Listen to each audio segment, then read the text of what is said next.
distrust, and the power of appearances. Have you ever caught yourself looking at someone and forming an instant opinion, perhaps without even realizing it? One quick look at the way someone dresses, the way they behave, or the place they are, and there you are, a conclusion already made. It seems natural, doesn't it? It's almost automatic. But what if I told you that sometimes these conclusions can be completely wrong? What if the person you think doesn't belong in a certain place is actually the highest authority there? Just imagine, you look at someone and think, he shouldn't be here, and then that same person surprises you in ways you never would have imagined. Has this ever happened to you? If not, perhaps it's time to reflect on what we really know about those around us. Let's start with a simple question. How many times have you wondered if you were being judged by someone just because of your appearance or what you were wearing that day? It doesn't matter the situation, whether it's a job interview, a party, or even a simple supermarket queue. The fact is that sometimes others may perceive something that doesn't exist, or even assume that you don't have the right to be in a place, simply because you don't fit the image they have of that place. What if I told you that a person's appearance can deceive even the experts themselves, even those in authority? That's right, even those who we think are the most capable of making judgments can be mistaken, and what seemed like a simple seat mix-up on a plane will turn into a story of courage, resistance, and of course, a great lesson about how prejudices can be challenged. Now imagine the following. You are sitting comfortably in a first-class seat on a Skylux plane, one of the most luxurious airlines. The environment around you is pure comfort. The plane's interior glows under the soft cabin lights. The seats are plush with more space than you could wish for, and the smell of fresh coffee mixes with the faint fragrance of citrus that wafts through the air. Flight attendants, in their impeccable uniforms, move smoothly among passengers, offering first-class service. The cabin is quiet. Most passengers are relaxing after a long day of travel or preparing for rest. And there, among them all, is James Porter, a Skylux airline captain, who, as always, appears to be just another ordinary passenger in this luxury class. He is there to rest, to relax after weeks of hard work. Nothing seems out of place, right? But what no one knows is that, at that exact moment, James wasn't just any passenger. He was the pilot of the plane they were all on, and that flight wasn't just going to be a smooth ride for him. No, James' true journey would begin when he was unwittingly challenged to prove his position and identity in ways he could never have imagined. James was wearing a bomber jacket, jeans, and simple shoes. No pilot's uniform. He looked like any other casual passenger who would venture to travel on a first-class plane. He wasn't there with the intention of impressing anyone, much less attracting attention. He just wanted a peaceful trip away from the stressful routine of flying the plane. However, as soon as he entered, he was faced with something that would happen to many others throughout their lives, although they didn't know it. How you are perceived can be more powerful than anything else. It was when he approached his seat, 3A, that the problem arose. Carol Adams, a flight attendant, quickly looked him up and down, her eyes settling on James' simple clothing and lack of a pilot's uniform. With a suspicious look, she approached him and said, in a sharp, inquisitive tone, "Are you sure you're in the right section?" What seemed like a simple question immediately became a challenge, a direct assessment of his presence. Like this? He, who was the captain, someone with years of experience in the heights, being questioned whether or not he was in the right place. James, without losing his cool, handed over his ticket with the same calmness he always maintained during flights. "Here it is, it's my seat." But Carol didn't seem convinced. She looked at the note, checked it again, and still insisted, "We need to confirm this with supervision. Wait here while we check." Something about his attitude was off. How could someone so trustworthy and experienced be treated with such disdain? For James, the world seemed to slow down as he felt the weight of that doubt being thrust upon him, as if his identity was being stolen, as if his right to be there was being questioned. The murmurs around began to increase. The tone of conversations intensified. What previously seemed like a simple interaction began to be filled with judgments from other people. "Who does he think he is?" thought a woman nearby. "Maybe he sneaked into first class to impress," another man whispered. James, with his firm and calm posture, listened to everything, but his gaze remained fixed on the flight attendant, Carol, who still didn't seem willing to give in. The feeling of being judged for no reason was something James was all too familiar with. From his early days as a pilot, he was constantly underestimated. When he started flying, many passengers doubted he was the captain.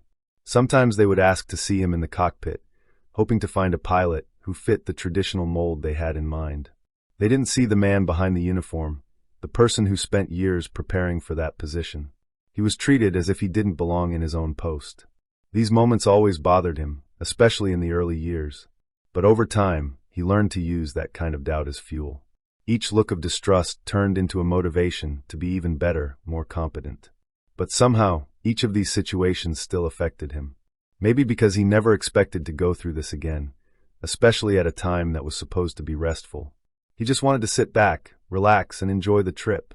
However, the reality was different. James was about to learn a life lesson, and most importantly, he knew he now had the chance to teach that lesson to others. He knew that what was happening here wasn't just about a seat on the plane, nor about a wrong ticket. No, this was about assumptions.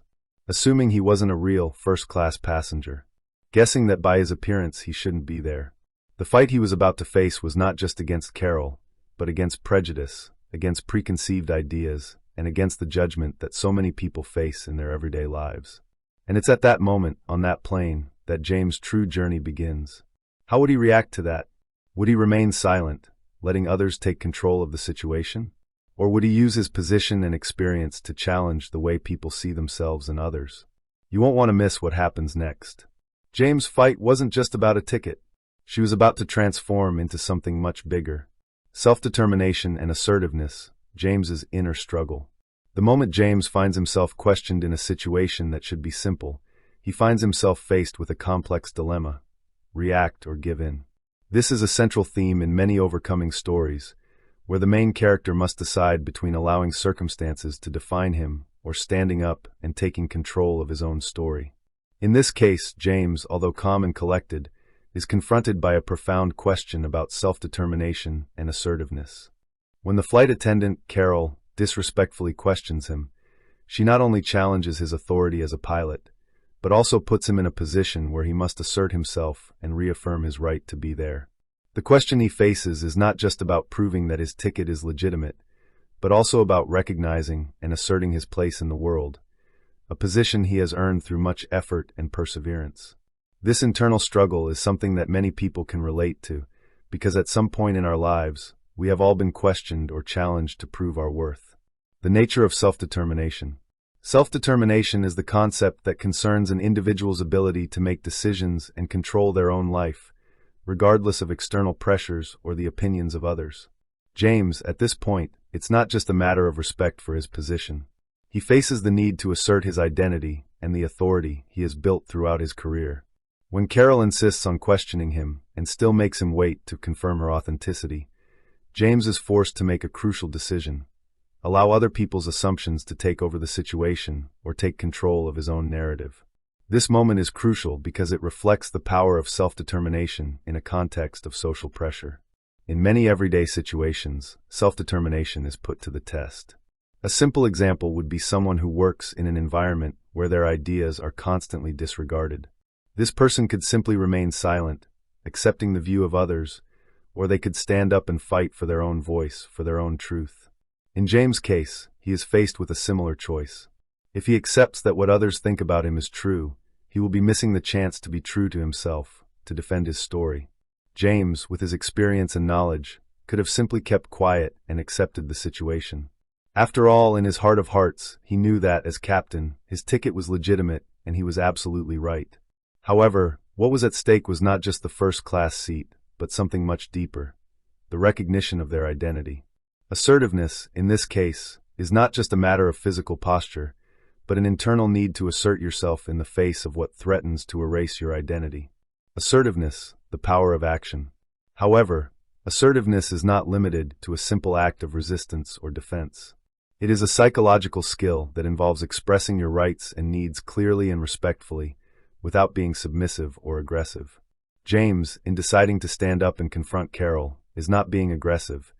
He is simply being assertive, asserting his right to be there, without apologizing for his presence. Assertiveness is a behavior that allows a person to have control over their interactions, establishing clear limits while maintaining respect for others. James could have handled the situation in several ways. He could have stayed quiet and simply accepted Carol's position as the authority at that moment, but he chose not to submit. His response was an expression of pure assertiveness. He didn't shut up. He stood up not only physically but also emotionally, defying the situation, not because he wanted to cause conflict, but because he knew that his presence and identity deserved respect. He wasn't just advocating for a first-class seat, but an issue of dignity. This is a fine line that many people face throughout their lives. Knowing when to assert yourself, without being rude or excessively passive, is what makes the difference in many situations, whether in work environments, in personal relationships, or even in simpler moments of everyday life. Assertiveness is often confused with aggressiveness, but the difference lies in the tone, intention, and respect with which the communication is made. James, when speaking to Carol, was not being aggressive. He was asserting his right to be there without needing to prove anything to anyone, but making everyone around him understand his position. The impact of assertiveness. When James stands in authority before the flight attendant, he not only resolves the immediate incident, but imparts a powerful lesson about the impact of assertiveness. He is still respectful, but his posture affirms his dignity. This has a transformative power, both for him and for the passengers around him. What could have been a simple misunderstanding turns into an opportunity for change for everyone present, especially Carol. She, who initially questioned her position, now needs to confront her own assumptions and prejudices. Her authority as a flight attendant, which initially seemed unchallengeable, is now being challenged in ways she never imagined. The fact that James stood his ground not only changes the dynamic between him and the flight attendant, but also changes the perception of everyone in the cabin. This type of action not only benefits James, but also sends a collective message to passengers and crew. No one should be judged or questioned based on their appearance or stereotypes. James' assertiveness is reflected in the way he positions himself in the face of adversity. He does not back down from the situation. He faces her calmly but firmly. This posture not only restores your dignity, but also serves as a role model for everyone around you. Reflection on self-determination. It is important to emphasize that James's self-determination goes beyond simply asserting himself in a specific situation. It is linked to your life path, overcoming obstacles and constantly affirming your identity. James is not just a man who reacts to a circumstance, but someone who, throughout his career, has learned to take control of his own life. At every point in his career as a pilot, he has been challenged to prove his worth, to demonstrate his competence with each flight, with each new challenge. And that, deep down, was what shaped his ability to stand firm at that moment. In short, James' self-determination and assertiveness are crucial elements that not only define him as a character, but also as a symbol of resistance and empowerment. Your ability to assert your presence in a space that should naturally be yours is a reflection of what many people face in their own lives as they defy the expectations and judgments placed upon them. Whether in work settings, in everyday interactions, or in moments of crisis, James' assertiveness is a reminder that true strength comes from staying true to yourself, even when the world around you tries to push you out of your depth. Comfort zone. The third central theme of James Porter's story is not just about self-defense or asserting yourself in an uncomfortable situation. At its core, the situation he faces is a representation of something much larger: respect and equality. Along his journey, James not only claims his place in the first class, but also challenges the assumptions people make based on appearance, and most importantly, the social prejudice that still permeates everyday interactions. When James is approached by Commissioner Carol Adams, what could be a simple misunderstanding turns into a manifestation of prejudice and judgment. Carol, upon seeing James dressed casually and without his pilot's uniform, automatically assumes that he does not belong to that class. She doesn't see him as the captain of the aircraft, but rather as someone who doesn't fit into a specific image of who should be there.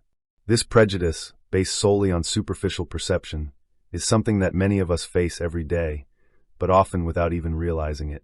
What James does in that moment is not just defending his seat.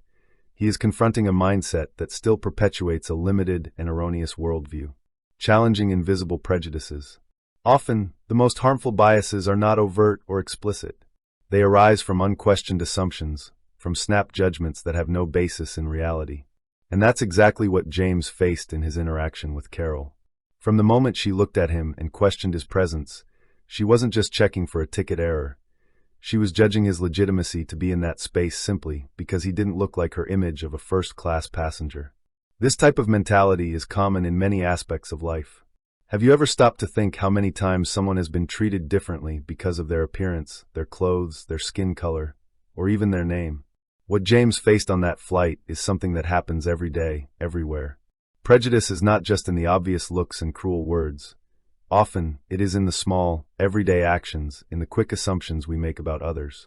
Carol's prejudice did not arise from evil, but rather from a superficial understanding and judgment based on what she thought to be true. What makes James's action so powerful is the fact that he decides to confront these assumptions in a way that challenges the structural bias that is present in so many human interactions. He does not remain silent or submit. Not only does he redeem his place in first class, but he also reminds everyone that no one should be defined by what others think about them, but rather by who they really are.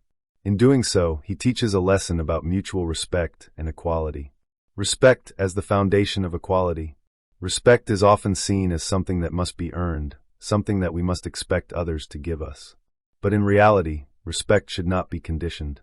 It should be something inherent to everyone, a basic expectation that everyone deserves, regardless of their appearance, social position, or any other superficial characteristic. What James does by calmly and firmly asserting himself is not only seeking respect for himself, but at the same time, he is demanding respect for everyone, reminding those around him that, without exception, everyone deserves to be treated with respect. Dignity and equality. James, as a leader and captain, already knew that respect was fundamental in his profession. As a pilot, he is constantly placed in positions of authority, but true leadership comes not from imposing power, but from the way he treats people. By standing up and demanding respect, he not only asserts his right to be first class, but also reaffirms the importance of treating everyone equally, regardless of what they may look like. He puts into practice what many preach as a value, but few actually apply. True equality is only achieved when we can see beyond the surface and recognize the humanity in others.